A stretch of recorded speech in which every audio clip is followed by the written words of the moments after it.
back channel, and thank you for joining this audio no pictures live stream. Please listen to this presentation as you would a radio broadcast as you drive along in your car, your truck, or put in those earbuds and take it in on public transport as you're going to or from work or wherever. Now, in this essay, I'd like to talk about managerial styles, leadership styles, and the methodologies in and around that. And it'll be a quick pass, so not a deep dive, but I still would like to cover some of the details here. Now, in today's workplace, not so much in the smaller businesses necessarily, but even there to some extent, but in the government-controlled, government-regulated bureaucracies, government departments, any business that relies heavily or primarily on government protection or government contracts, then you're going to see the woke managerial methodologies here. Now, the managerial style, of course, is really being backfilled, if you like, by affirmative action and by race, gender quotas and so on. And in order to hire the necessary complement of minorities and race, gender, and all that sort of thing, transgender.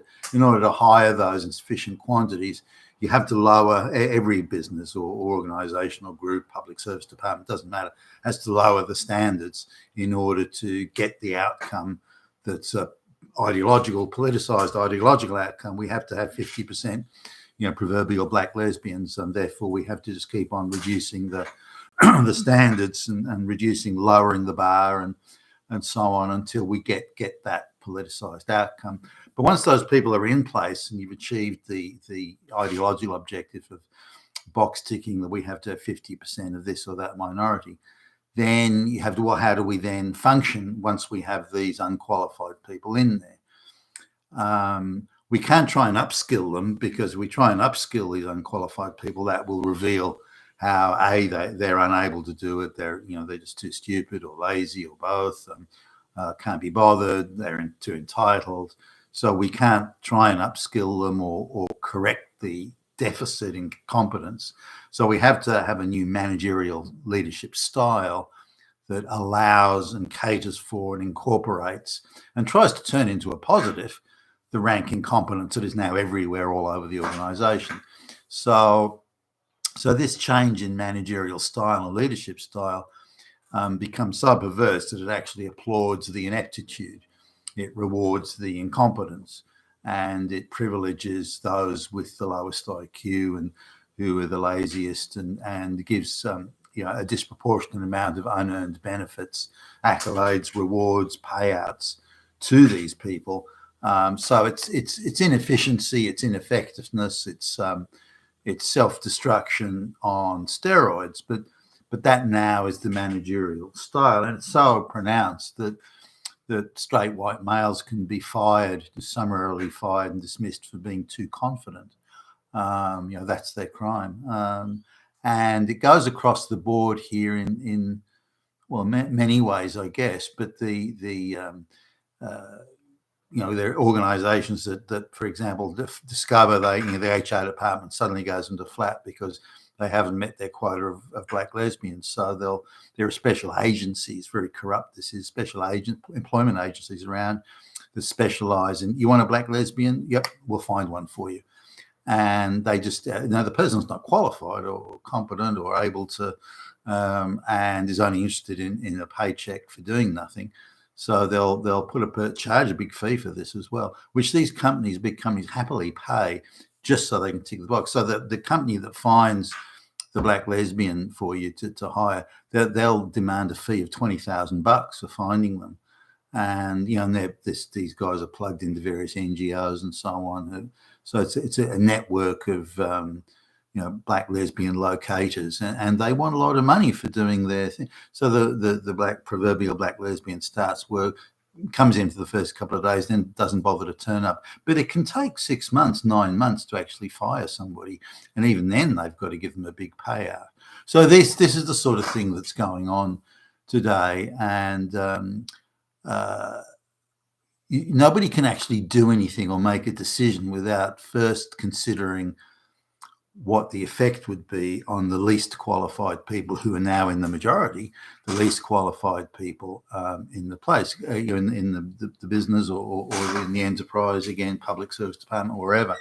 Now, it wasn't always that way. And before wokeness and affirmative action and gender quotas, there was a much greater emphasis, not perfect, by the way, far from it, but a much greater emphasis on competence, efficiency, qualifications, credentials. But not only that, people had a desire to do well. They were eager, they were keen, they wanted to do a good job, they wanted to deliver results, they wanted to be seen to be improving themselves, as in, acquiring new knowledge, becoming better at their job, acquiring new skills, and so on. To some extent, that acquiring new skills has morphed into acquiring certifications. So if you turn up, or even if you don't turn up, if you're a member of a minority group, they will give you a certification. So, well, you now have a certification that you're a qualified, diversity officer or something like that. And so the certification has replaced the actual skills, which is a further evidence of dumbing down. Previously, hitherto, it was skills.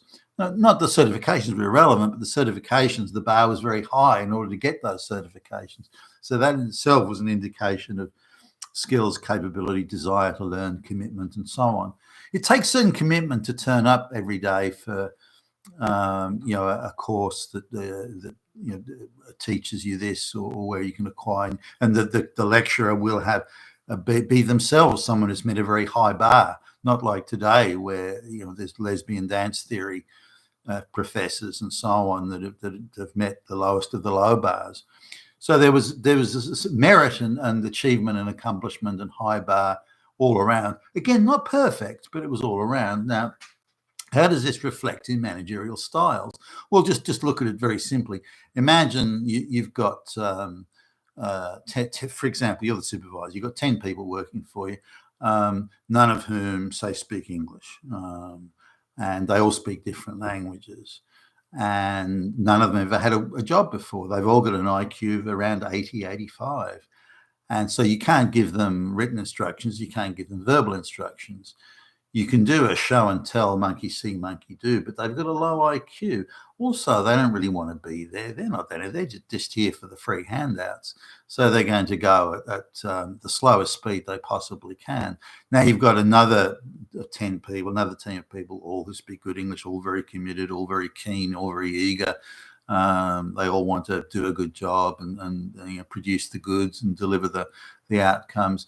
The difference between the two teams is going to be incredible. One team will achieve almost nothing. The other team will achieve a great deal. And this is where this is a good illustration of how things were years ago to how they are now. Now, we can always, many of us, and I've known a lot of people who've fallen into the trap of seeing that the first managerial style, organizational style, call it what you will, that they ever saw as a person entering the workforce, is the blueprint that stays in their mind. And I'll give you an example of that. There was a guy who used to, a former colleague of mine, he had started off working in one of those computer superstores. It was he went on to go into bigger things in IT, but he started working in one of those computer superstores. And that was, in those days, the managers of the stores were former grocery store type managers, or Walmart, Kmart type managers, and they moved them over in there thinking that was about the same thing. It didn't really work, and they had to make adjustments there. But now those sort of managers from those sort of people perceived activity, even if you're just running around in circles, burning tires, everyone's bumping into each other. The perception of management in those sort of places was activity was the key. If everybody is running around in circles hysterically, then you could. And I remember why I one of the first jobs I ever had when I was still a kid at high school was like pushing a broom in this grocery store, and the manager there was actually efficiency, getting things done was like but running around like a crazy mad thing. And later on I worked in this is over one summer holidays, warehouse where the manager there was, again, he took the view that activity was the issue. As long as everyone was running around hysterically, he would stand up on the mezzanine sort of boardwalk thing. He'd stand up on the mezzanine and beaming with delight because he'd got on the loudspeaker system, when everyone over here, everyone over there, when everyone up here, everyone at the back, and everyone would run around hysterically, and he'd beam, positively beam with gloat almost about look what I can achieve, my management, and all it was people were just running around in circles. Nothing was getting fucking done. They were just running around in circles. But to him, that was a management style. And he perceived and connected that activity and running around in circles, bumping into each other, was getting things done. That was the same thing, that you couldn't see the difference. So people often fall victim to that first. And this guy too, who worked in the computer superstore, he reported to me, and and I watched him one day. He was like the technical support manager or something, and when he wanted to feel big and tough and feel like he was accomplishing something, he would just sort of get up, stand in the middle of the floor. You do this, you do that, you come here, you go there, bang, bang. No, you go back. And he would do that. And I saw him, I hadn't noticed this before, and I saw him one day doing it. And I was thinking to myself, why the fuck are you doing this? Nothing's getting done. And yet I could see the sense of like, a hairy-chested man accomplishment that was there just because he was barking out these orders and people were running around and, nervously back and forth. That was management. That was getting things done. So I had to sit him down and say, hey, buddy, that might have been how you were first exposed in a computer super, but it's not working here. Do not do that again. And he was feeling really hard done by. I thought he was going to cry almost. Because that was his only perception of things. So people can get locked into and caught up in perceptions. But the first managerial styles, apart from that, first managerial styles I was exposed to, and I was always interested in this. Organizational structures always interested me. So I tend to think about it maybe a bit more than others do. But the idea of the quality of the people you have, their capability and their commitment will allow you to have a different managerial style. And I preferred having higher IQ people who, even if they weren't fully qualified to do the job, they were smart enough to know that they didn't know and smart enough to work out what they needed to do to become competent to do better. So and so this was very much part of the sort of people you hire, and the more you raise the bar, and if you can't get the people you want, for example, you may want people with 100 PhDs, but they just don't exist. There's no such thing. So you have to say, all right, then, well, what can I get? And I need to get, this is what I need to achieve. This is the outcome, and this is the closest match that I can get in reality. And I can't get people with 100 PhDs, but I can get people who are bright, keen, and who want to learn, who want to do better, and who understand enough, they're knowledgeable enough in the issues that they can actually start work, and with the guidance that they're given and the help and support they're given, they can become productive very quickly. So the sort of people you hire, now, if you've got a high bar of quality of people you hire, then you can have a managerial style that reflects that. For example, you can say to people, okay, this is what I want you to do. If you get stuck, come back to me. If you need resources, let me know.